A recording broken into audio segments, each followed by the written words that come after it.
third meeting.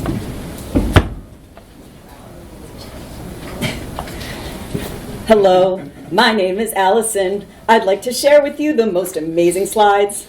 Hello, my name's Joe Allen Black, and these slides have lots of tips that you can really use. It has so many awesome parts. You simply won't believe how much this deck will help your work. Put down your coffee now. And listen as we give you ways to make your project sing. A helpful guide. With lots of It's slides. super fun. You in? Nope. With music and some visuals, we'll show you how it's done. You in? That's great. Let's get things started then. You simply You won't believe how how much this deck will change your life. This deck will change your life. This deck will change your life. Managing projects. Hello.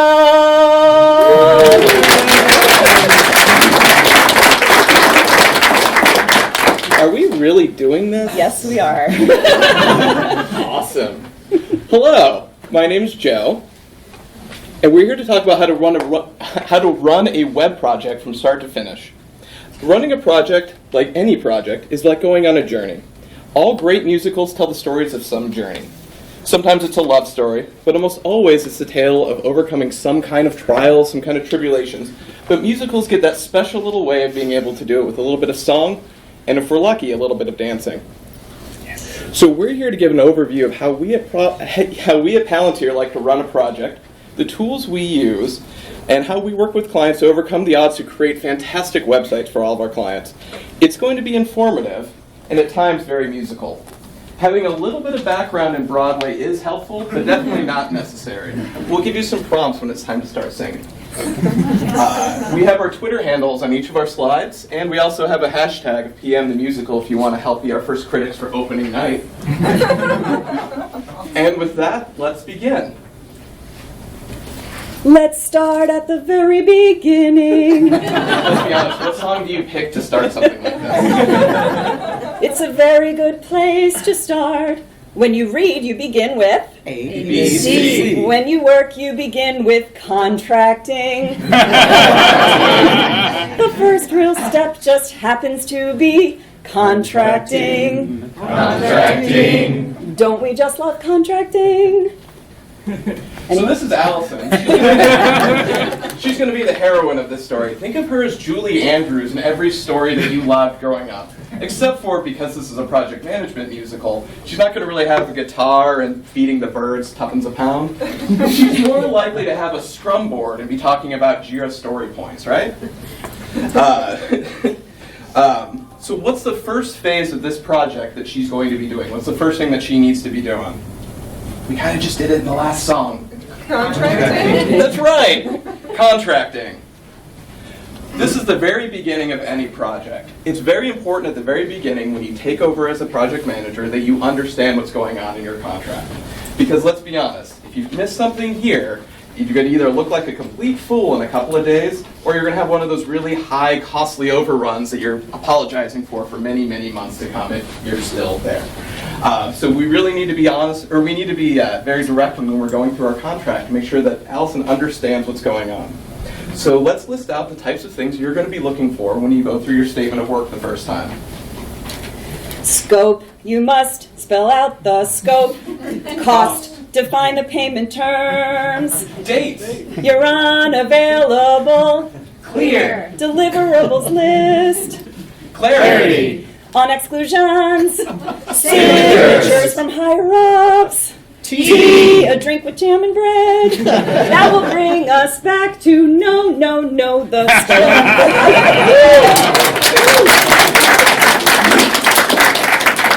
All right.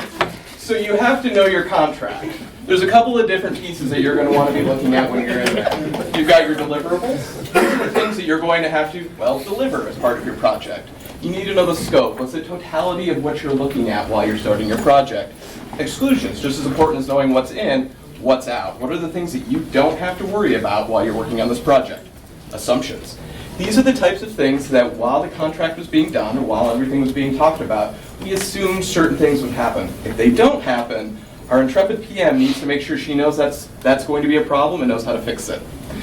We need to know the schedule, when things need to happen, when it needs to be delivered, and how it's going to be delivered.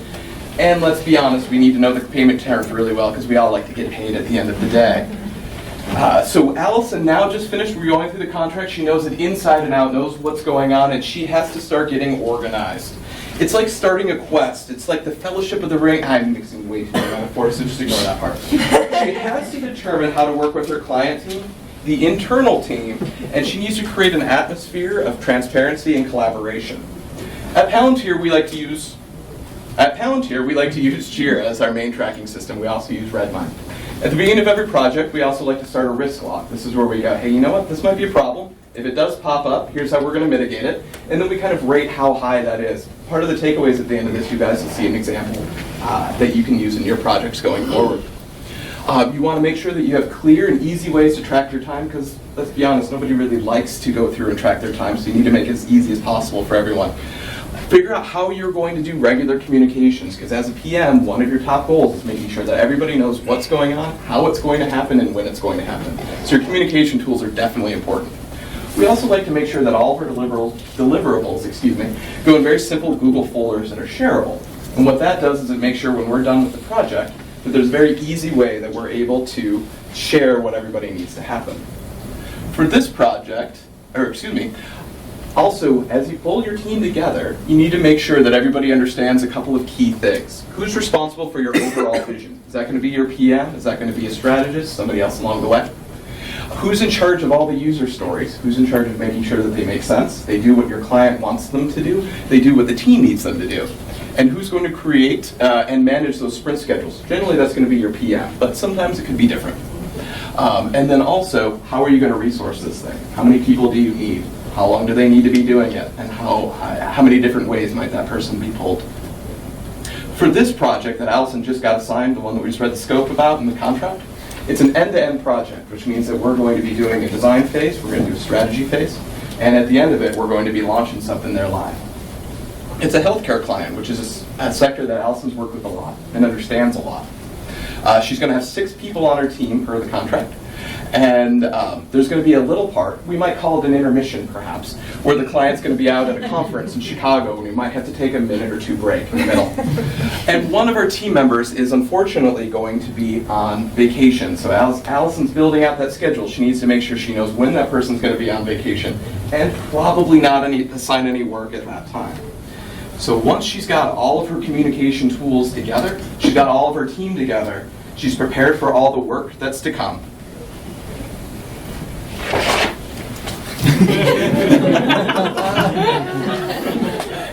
There's a schedule for feds and designers. I got dashboards set up for my client. My spreadsheets are fly and they're on Google Drive.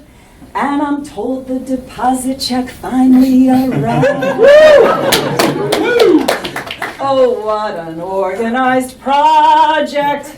Oh, what a beautiful day. I've got a wonderful feeling this project will be okay.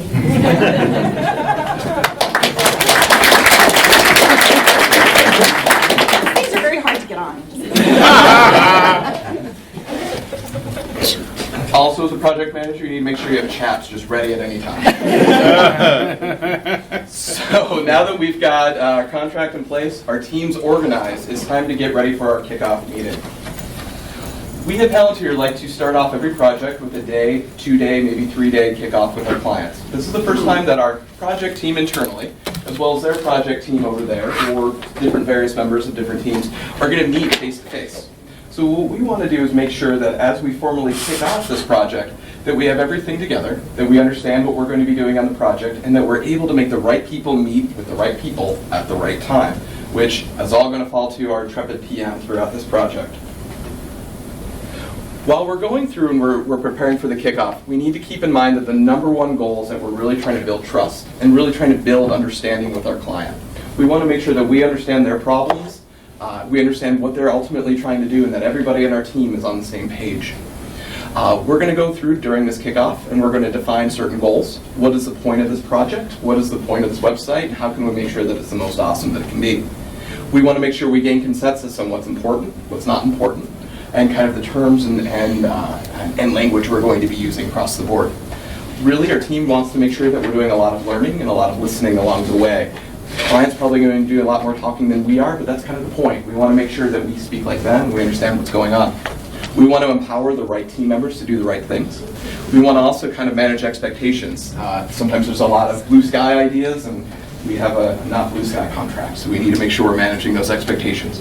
We identify risks that we're going to put in that risk log later, and then we want to make sure that we're creating a good understanding for how we're going to collaborate. Our PM's job during all of this is making sure that there's a really great agenda and really great understanding of what's going to happen. You need to determine the meetings that you're going to have, make sure you get all the right people in the right room at the right time. You need to solidify those travel plans to make sure those right people can fly there. And then plan what types of exercises and what types of ways you're going to get at that information you need. And if it's the right client, the right atmosphere, maybe plan a couple of dinners, maybe a couple other things afterwards with them. You can see that eventually these things can start to build into a pretty long agenda. We've got an example of one that we use in the decks and the information that we'll be passing along afterwards. We need to keep in mind through all of these exercises and everything that's going to be happening, the real goal during our kickoff is getting to know our client.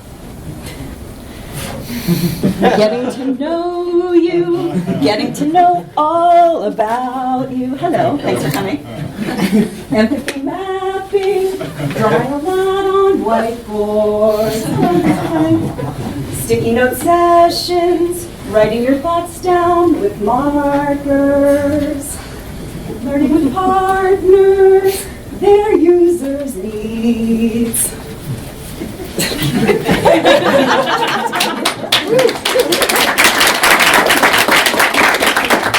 To get started on figuring out what those user needs are that Allison was talking about, one exercise that we typically do when we start meeting with the client is empathy mapping. If anybody's done this before, what you try to do is put yourself in the minds of different types of people who will be using that site. Different people do different diagrams, but you try to pretend you're that particular user. Back on Allison's healthcare client, we might put ourselves in the thought pattern of what a patient might be thinking, maybe what a doctor is. And then try to think about what that person might be seeing, feeling, doing, hearing. Again, there might be different ways to do these depending on what type of client you're working with and what have you. But we find that empathy mapping is a really great way to start that process of learning what our client, what our potential visitors might be doing as we move forward. Allison might also be organizing an information architecture workshop. She's a PM, so it's another excuse to use sticky notes, which, that's always a thing. So she wants to make sure she's figuring out exactly how we want to organize the terms, how we might start to build a navigation structure. Unfortunately, though, as we start moving through this, we also have to do a wrap-up session. I skipped that slide there for a second. When we're doing our wrap-up, there's a couple of different things we might be doing. We might want to talk about what the value is, where we want to spend most of our time, quality, scope, budget, or time, what's the most important to our users, to our client team, and have the team vote.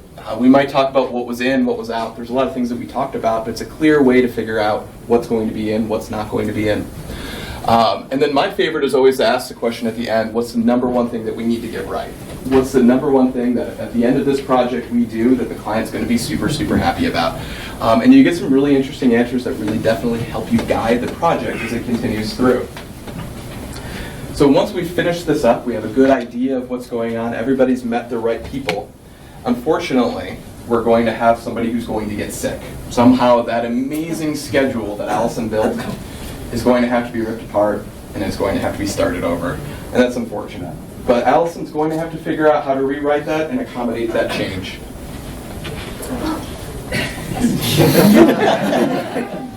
You're going to Argentina. We'll have to get on without you. I forgot my line. Throughout the process, with my persistence, we'll make our deadlines despite your distance.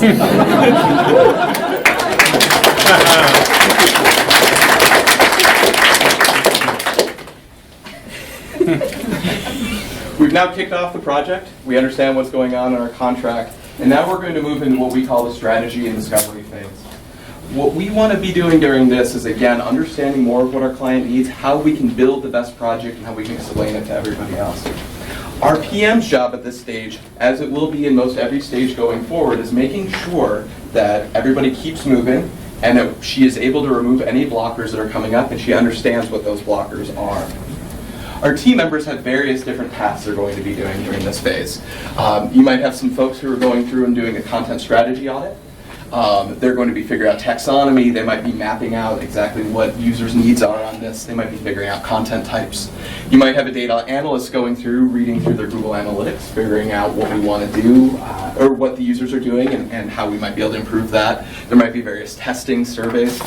Foundational development work may be beginning during this phase.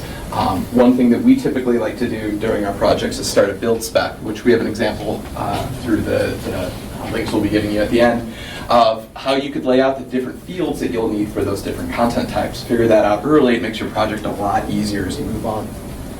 During all of these different discussions with various team members, content auditing and figuring out build specs, Allison needs to help make sure that the team is able to gather the data that they need at the time they need it. She needs to be helping analyze feedback from the client, helping the team understand what that is. She might be planning user testing, because it's great to have an idea to do it, but it's another whole thing to make sure you plan and execute on it. She needs to make sure everybody's unblocked, and then she needs to make sure that everybody is moving forward. For each client, we like to make sure that we identify what their key performance indicators are. We call these KPIs. For that healthcare client that we're working with, Allison might be identifying, along with the team, that we want to make sure that users are easily able to find a physician and how that might gear toward being an indicator of success. Viewing those profiles of physicians might be some form of success. Ultimately, having a higher organic search could be as well. Depending on your client, depending on their needs, these things can vary. Allison knows a lot about the healthcare space, so she's in a good spot to help the team measure the project.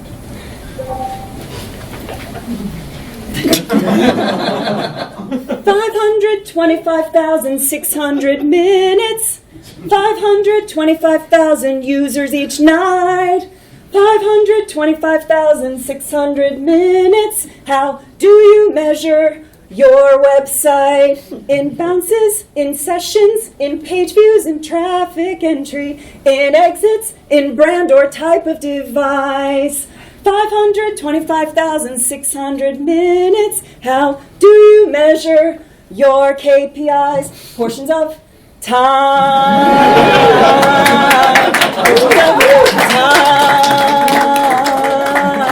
Portions of time. Measure your time.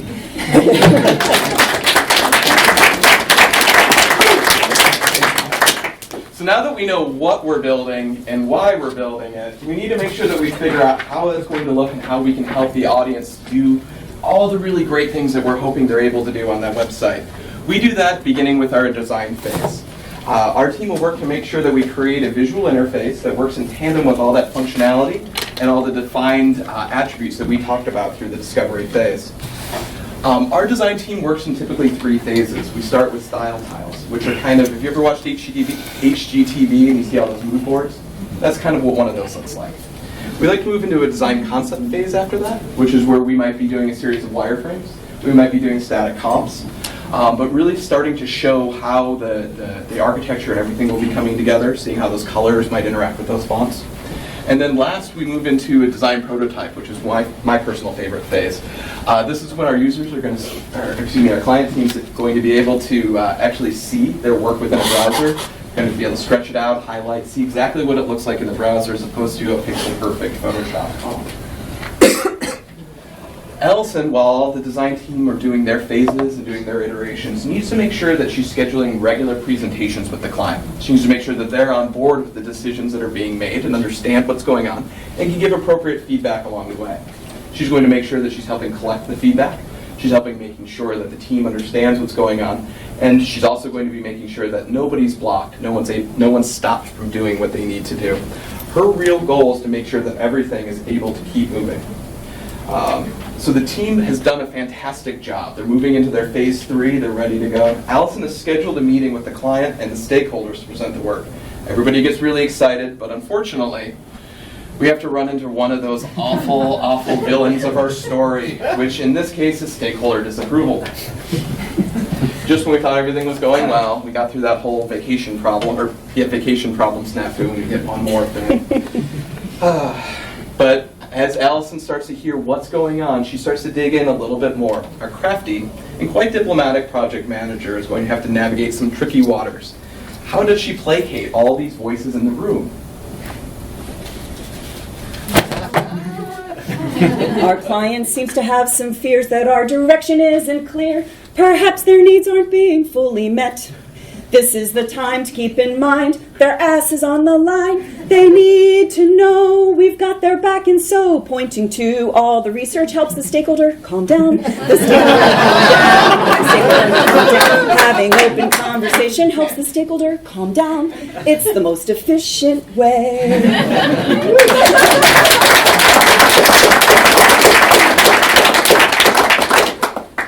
That was a lot.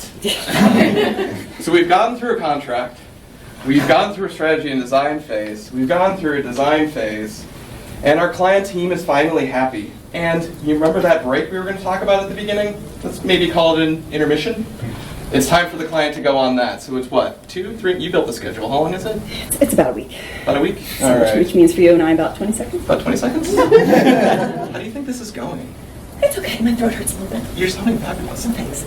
I'm fine. Did you sleep well last night? I did. Good. My hotel was great. Yeah? It had a creepy rope though. Yeah. Yeah. I don't Creepy know. rope's no good. Hey, guess what? We're back. Last time on Project Management Musical, we went through we started with a contract. We got a new client, healthcare industry. Allison's got a lot of great experience working with healthcare, so she understands the needs end-to-end of what's going to be happening. She's making sure that we're unblocking everybody as we're moving through. We got through a fantastic strategy and discovery phase where we learned a lot about what the client was really needing as part of the project. We then moved into a design phase where we did have a little bit of a hiccup there with one of our first villains, but Allison was able to figure out how to use just a little spoonful of sugar to get through that. And now we're finally able to get to the development phase. This is where our lead engineer and that team is really going to be able to strut their stuff. And the client's really going to start seeing a lot of things come to life, be able to use the product. At Palantir, we like to use generally an agile process. What this means is that we work in 2-week increments called sprints. At the beginning of a sprint, we'll say, hey, here's the numbers of things that we think are achievable in the next 2 weeks.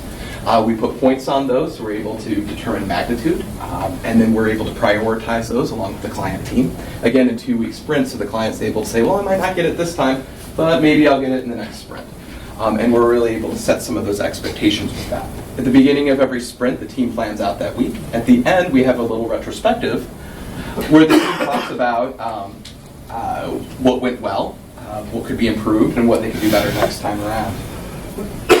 When the team first starts really working in this phase, the developers and the team will be assigning points onto different tasks. This is a magnitude. Generally, we don't like to use hours. We like to use magnitude. This helps us assess what's like and what's not like. They'll help the client assess options, so they can see like, hey, maybe we don't do this week, we do it next week, or this is a higher value, let's move it up to the top of the list. They're helping set dependencies, so hey, if we want to do this, we need to make sure we do that first. But really, this is a development phase, so the big thing is building the thing. Making sure that throughout that, we're QAing it, we're understanding what's going on, and then ultimately are able to regularly deploy. Allison's job during all of this is making sure that the schedule and understanding of what happens at each part of that sprint is understandable. This is a typical sprint schedule. We'll be able to provide an example of this so you guys can see it. But it always begins with having daily scrums each day. We have sprint planning, backlog grooming is kind of another phrase that we use. And then we also end those with a demo. So we're able to show clients, hey, this is what's been worked on the last 2 weeks. Does this meet your needs? Is there something else we need to know? The client will be helping us make sure that we are understanding everything and acceptance criteria, so if we want to make sure we're building the right thing at the right time, they're able to help with that. They're prioritizing value. They're also maybe doing internal demos with their teams to help get more feedback, and they're participating in daily meetings. But as this goes on, most projects are going to have multiple sprints. You're going to get really tight with the client, you're going to get really tight with your team, and unfortunately, sometimes you're going to get our next dreaded victim, or excuse me, our next dreaded villain, which is scope creep. This is when somebody might be trying to pack too much stuff into the budget.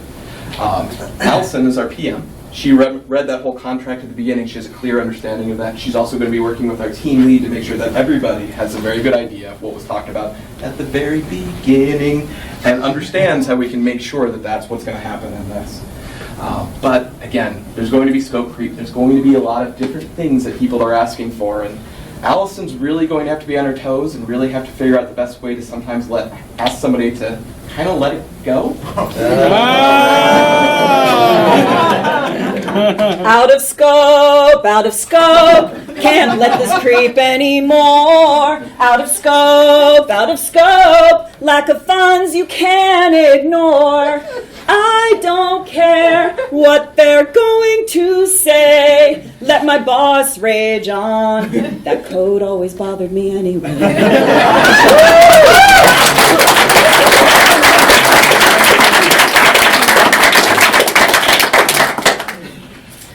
So our deadline is fast approaching. We're near the end of our planned sprints. We're near the end of everything that's going on with this. The team is tired. We've got deadlines approaching. Perhaps there's pressure from our client really kind of telling us to get this done faster with a little bit more in there. Allison's really got to be working with the team to make sure that she's able to keep the Wow, that's pink. things turning bright pink, apparently. She needs to make sure that she's managing expectations, that everybody is working toward the next steps. Also, maybe starting to get the team ready to move into support agreements, moving into account management agreements afterwards, working with our marketing team to make sure that there's potential case study or other things coming from that. But as this starts getting near the very end, there's going to be a problem. One of the key engineers, heartbreak, is just going to get sick. And now our heroine has to manage fewer points in the sprint with the same expectations. What is she going to do? Tell it. There we go. Oh, Larry, you've caught influenza, oh, Larry. And suddenly the sprint will never be the same to me. Oh, Larry. I forgot my line real quick. You've got to get well, please, oh, Larry. Because the features need your Drupal 8 expertise, oh, Larry. Say it loud with our hearts resounding.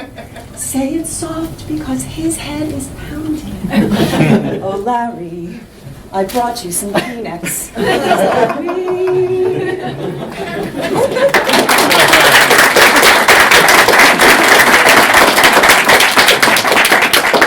Thankfully, Larry rebounds quickly, and our team and our sprints are able to continue moving forward, and Allison's plans aren't too jostled up there. And we get to the very end, we get to the best part of this whole dang thing, which is launch. Yay! We have something, it's out there, it's great, and we're able to shine it high and loud above the pride. And can you feel the love tonight? All the work is done. It's enough for this grateful manager. Get those phones out now. We've come this far. And can you feel the love tonight? We can finally rest. It's enough to make clients and engineers be grateful for each test. We got one more thing though. Product's launched, everybody's happy, but Allison has one more giant big old task that she needs to take care of, and that's our retrospective. We need to make sure that everybody's had an opportunity to talk about what went well, what we could improve on, and then what lessons we can learn as we move into the next project. Allison needs to make sure that everybody has an understanding of what's going on, and that she's really able to jog everyone's memories of what the last few days have been. Memories, all alone in my office. I can smile at the old days when we worked as a team. I remember the time our Google Hangouts crapped out. Those memories, such a dream.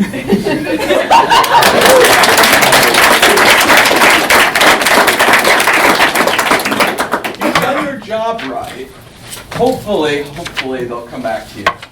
It's a lot easier to work with a client that you've worked with before than it is to start a whole new sales process up.